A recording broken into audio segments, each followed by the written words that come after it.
Let's make a sourdough chocolate star loaf.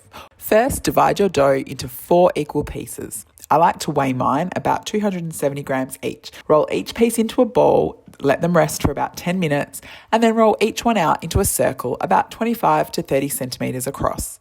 If your dough resists, just let it relax for a few minutes. Gluten's got a bit of an attitude sometimes. Now the fun part.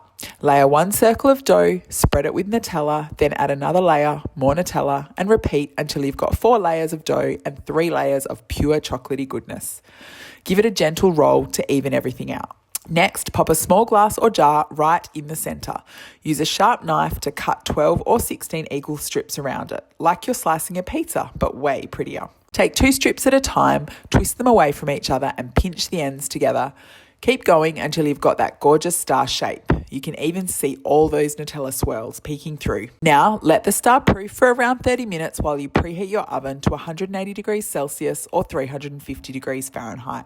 Brush it all over with egg wash. Don't skip this, it's what gives that glossy golden crust.